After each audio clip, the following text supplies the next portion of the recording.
to see Nick again. You leave him alone, he heads straight towards death.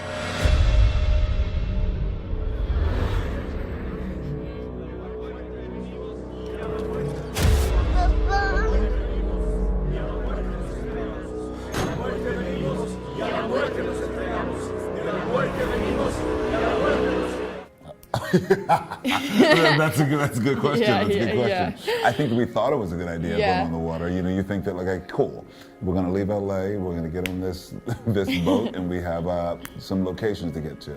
But remember, it's LA, and there are a lot of other boats, and people coveting your boats. And so there we get caught up in situations like we have in the beginning of season, 2, where we're getting compromised, taken hostage because of someone talking It's to an easy mistake to make.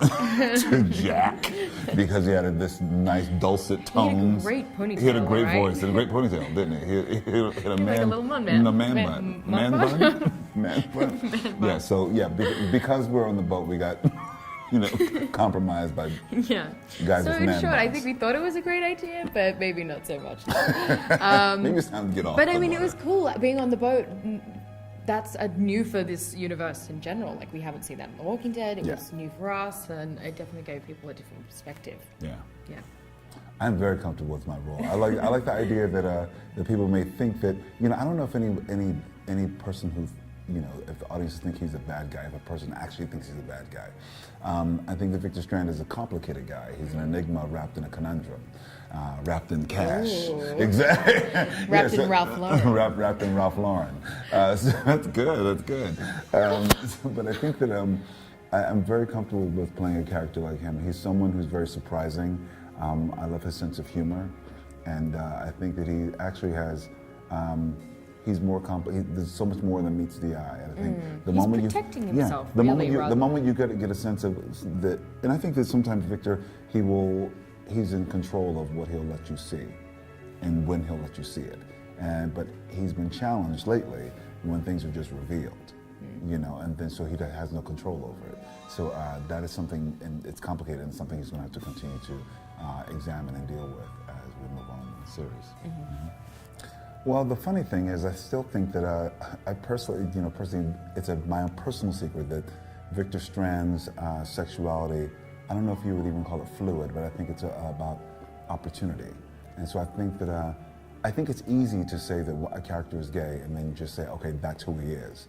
But I think that, like, even in the very beginning, season 1, Victor Strand, Abigail, and Dave Erickson told me Abigail was my daughter.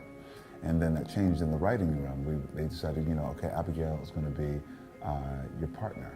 And so also I think that Victor Strand just lives in his own universe in a way of what is, and not that he lives in a place where it's gay, but gay. I just think that, he's very... Gay and gray. I think what's interesting about Victor Strand is that he's very complex. And so I think that, Abigail, if the opportunity had arisen, Abigail could have been a woman.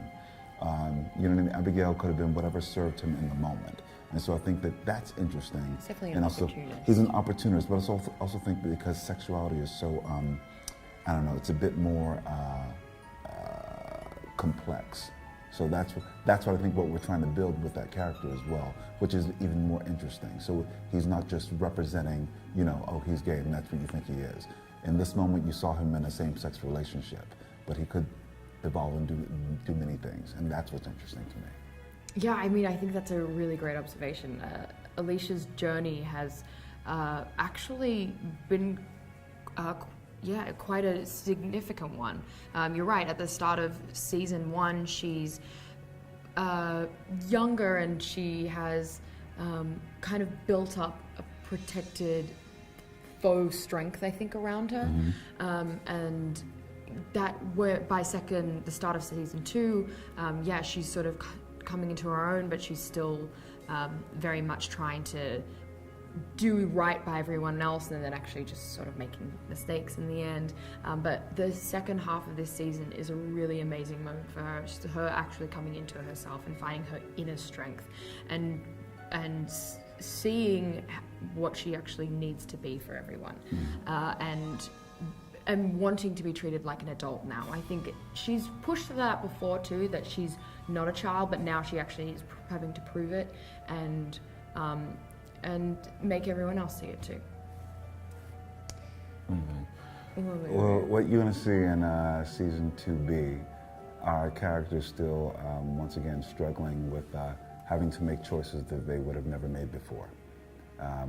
Going to some of the darkest places, forming new alliances and new bonds. I think people are trying to secure new homes and figure out exactly what is that. Yeah. Is it we're meeting new people. Meeting new people. There's lots of new people that we're groups. meeting. And we're also more fractured than ever. Yeah. So there are different Separate characters having their own separate journey. Someone locked this place down. Where are they now? Friends say you were walking with the dead. Safety in numbers. You are foolish. Death is not to be feared, but it shouldn't be pursued.